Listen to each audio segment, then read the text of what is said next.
Hello, my name is Joseph Quigley, aka Lorcana Pandemonium. The first Disney Lorcana challenge season is almost over.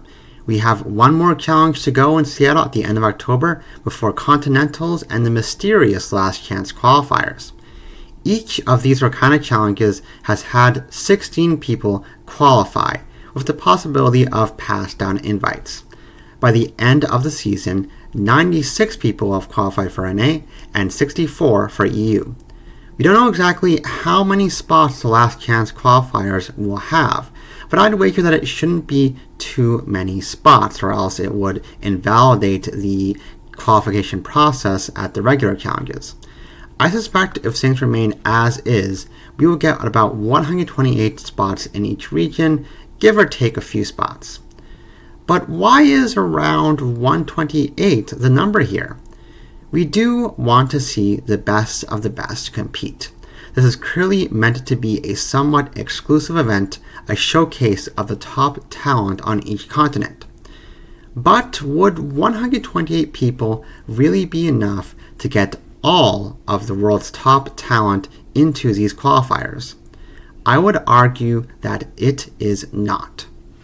128 people seems astonishingly low for an event at this level.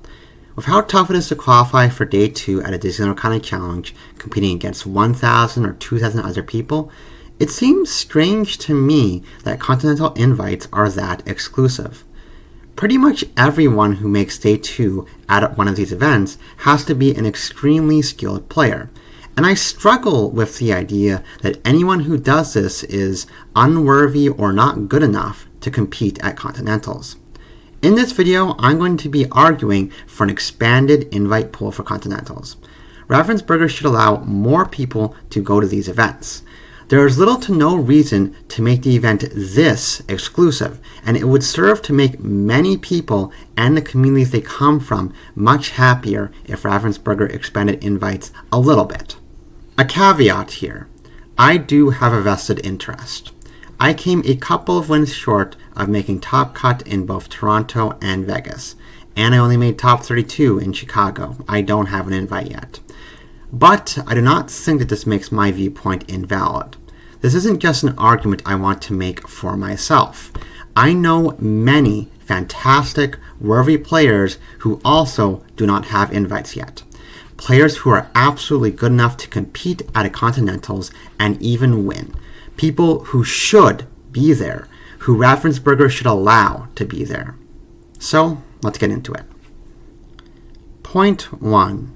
The numbers. Ultimately, there is no one way for a TCG to handle an invite system, but Lorcana is definitely on the more restrictive end right now.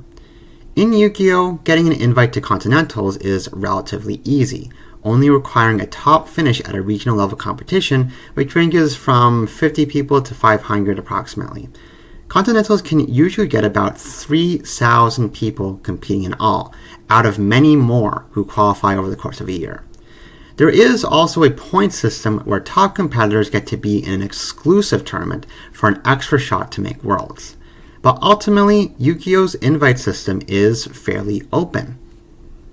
In Pokemon, their Continentals equivalent events are a completely open registration, with qualification instead focused on Worlds based on a points system.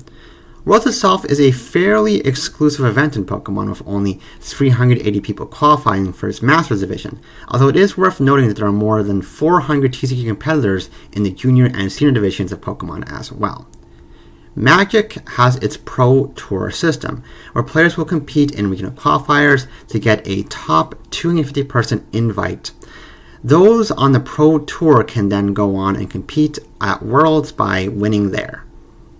Looking at the big three TCGs, it seems apparent that Lorcana's presumed 128 competitors for Continentals is low compared to other TCGs, any way you want to slice it.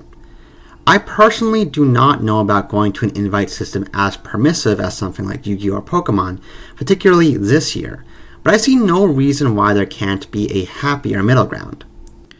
Another thing I will say, those who won the Disney Lorcana challenges in North America were not always the best of the best in Swiss. Joshua Petro only finished 24th after Swiss before winning DLC Atlanta. Brian Cortad, aka The Rat, finished 25th in Swiss at Chicago before winning that event. Ed was the trendbucker, coming second in Swiss at DLC Fort Worth and then going on to win it. But the Toronto winner, Diego, was 19th after Swiss, while the Vegas winner, Zan, was 32nd after Swiss. If the Disney Lorcana Challenge cut off at top 16 after Swiss, 4 of the people who eventually won these tournaments in North America would have never had the opportunity. I make this point to illustrate that the top qualifiers are not always going to be the people who win these events, and that having a more exclusive top cut would make it so that worthy competitors capable of winning an event would not have had the chance.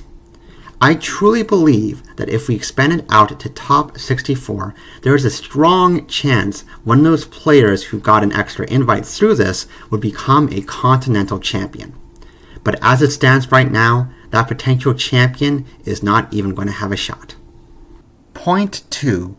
Store Champs. Lorcana does not have any smaller championship events this year beyond the Store Championship level. A lot of competitive players, myself included, have done very well at Store Championships and obtained some very valuable prizing from this. But many players at Store Championships experienced a feels-bad moment of making it to top 8, only to lose and just miss out on a top 4 promo Stitch or Ursula. It did seem strange to many that the top 8 players wouldn't get a promo, given the cut to top 8 is very standard for Store Championships. Ravensburger decided to end this feels-bad moment for set 5 based on feedback. Now there will be 8 promo cards sent out to each store, meaning that the feels-bad moment of a top 8 loss will be avoided. Now, this is, frankly speaking, not great for players like myself who are more than capable of consistently winning these promo cards.